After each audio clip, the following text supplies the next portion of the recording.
jenis pakan. Pakan apa saja sih yang sering digunakan sehingga maggot usia 15 hari sudah bisa dipanen? Itu kami biasa menggunakan dua metode.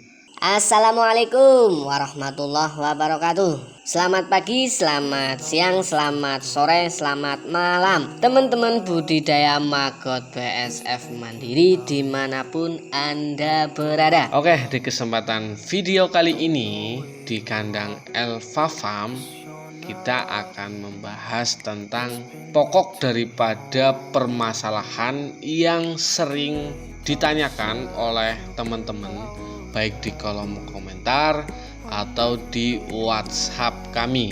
Poinnya itu adalah jenis pakan, bagaimana cara mendapatkannya, bagaimana cara mengolahnya, media apa yang biasa diterapkan di kandang Elva Farm.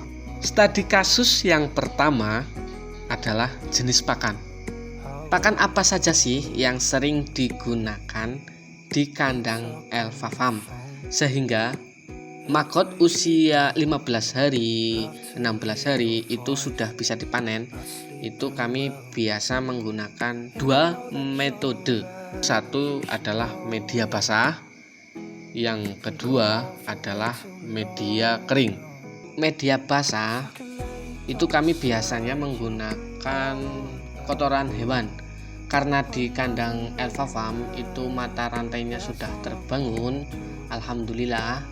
Ini bukan berniat untuk sombong, tapi ini hanya untuk memotivasi teman-teman agar selalu berpikir dan tidak mudah putus asa seperti itu.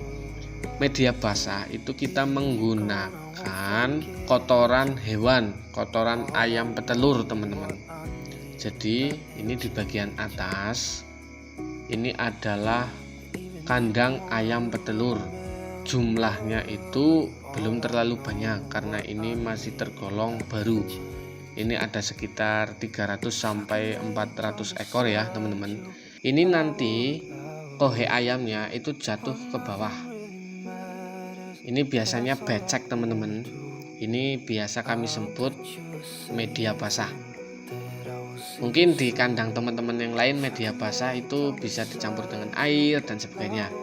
Seperti itu, setiap kandang itu mempunyai ciri khas atau metode yang berbeda-beda.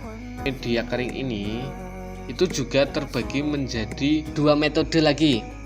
Itu ada metode yang namanya pakan SOD. Apa itu SOD? SOD itu hemat kami adalah sampah organik dapur. Sampah organik dapur itu apa? Biasanya nasi. Metode yang kedua itu adalah sampah organik pasar. Ada banyak sekali sampah metode pasar. Contohnya itu adalah sayuran, buah-buahan, jajanan pasar, roti, ikan asin, ampas tahu, ampas kelapa, dan sebagainya. Itu sangat banyak sekali teman-teman. Seperti itu teman-teman penjelasannya tentang jenis pakan. Tadi ya, yang pertama adalah media basah menggunakan buah ayam. Terus yang kedua adalah media kering, bisa menggunakan nasi, pakan SOD, sampah organik dapur. Terus pakan SOP, sampah organik pasar. Tadi sudah kami sebutkan. Teman-teman bisa ulang lagi kalau belum terlalu paham atau kita menerangkannya itu terlalu cepat. Teman-teman bisa ulang lagi dan ulang lagi. Studi kasus yang kedua adalah manajemen cara mendapatkan pakan maggot BSF teman-teman. Kalau bioponnya masih 1 atau 2, 3, itu menurut kami masih mudah untuk mendapatkan pakannya teman-teman. Tapi berbeda ketika kita sudah mempunyai 30, 40, 50 biopon, itu ranahnya sudah besar. Kita harus benar-benar tahu cara memanajemen pakan, cara mendapatkan pakan itu bagaimana. Yang biasa kami lakukan di Elva Farm itu cara mendapatkan pakannya, baik itu SOD atau SOP. Kalau untuk yang SOD ini ya, sampah organik dapur, kita itu memanfaatkan unsur-unsur lingkungan seperti rumah makan, terus hajatan, seperti itu ya. Ini kalau hajatan bersifat tidak sering atau bersifat dadakan. Terus yang bersifat kontinu itu seperti rumah makan, terus pondok pesantren. Itu di tempat lingkungan kami kebetulan ada pondok pesantren, jadi untuk manajemen pakannya itu sudah terbangun dengan baik teman-teman. Kita harus bisa melobi rumah makan itu kan biasanya makannya sisanya itu dibuang. Bagaimana kita caranya mengumpulkan itu, kita bisa datang ke rumah makan atau ke pondok pesantren, ngobrol dengan manajernya langsung, kalau bisa ke pengurus pondoknya itu berbicara kita bagaimana caranya bisa mengumpulkan sisa makanan itu. Teman-teman tinggal bawa ember nih, kasih ember atau karung boni atau kandi ya, di Banyumas menyebutnya kandi. Itu bilang sama mereka, sama yang kerja di situ atau pengurus pondok pesantren, nanti teman-teman jangan lupa untuk mengasih tips.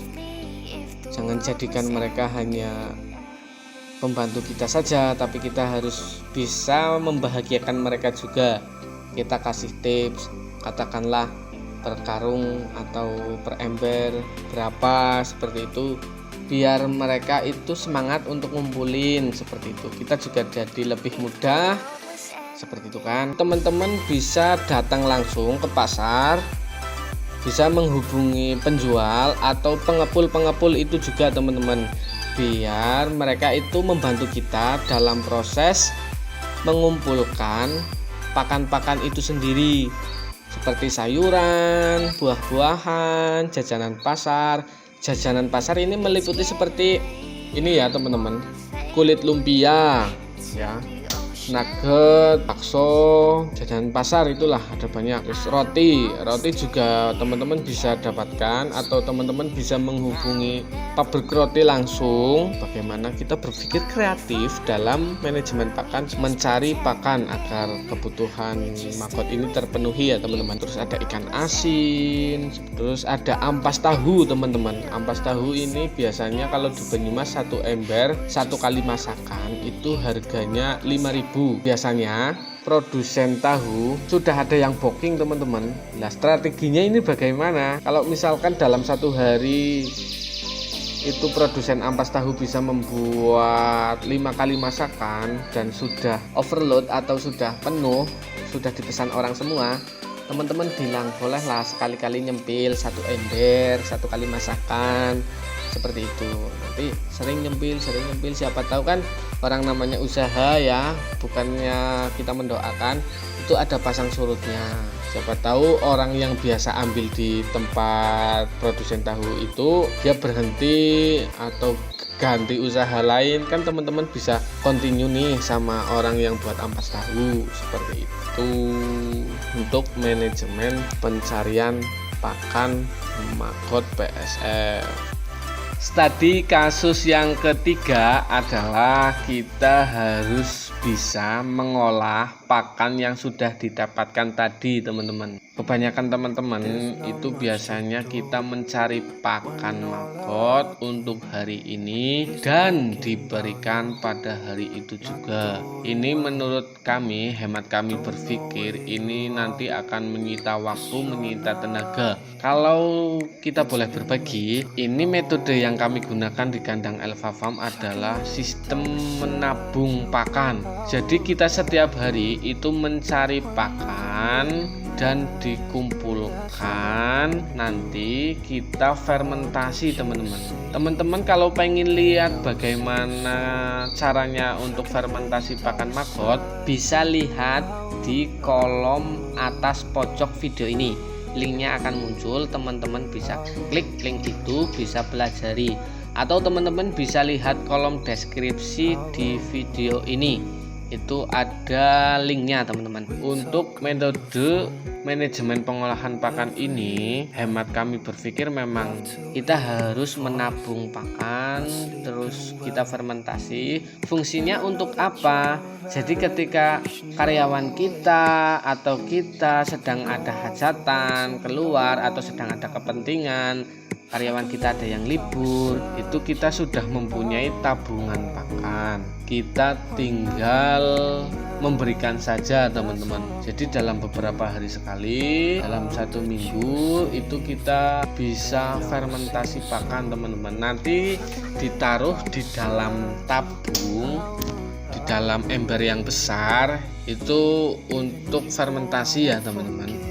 Ditaruh di dalam ember yang besar. Kalau teman-teman ada yang ingin bertanya, silahkan lakukan saja di kolom komentar. Kalau teman-teman juga ada yang ingin membeli, itu bisa menghubungi nomor yang ada di kolom deskripsi video ini. Pusing ya jadi peternak maggot? Emang gak gampang teman-teman jadi peternak maggot. Jangan mudah putus asa. Pikirkanlah solusi dan mata rantainya. Pecahkanlah permasalahan yang ada di kandangmu saat ini juga. Oke? Cuma orang gila yang ingin jadi peternak maggot. Gila kerja keras, gila belajar, gila semangat. Buat yang masih gila, pantengin channel ini. Tenang saja, saya juga masih gila. Jangan lupa subscribe yang belum gila. Semoga bermanfaat. Sampai ketemu lagi.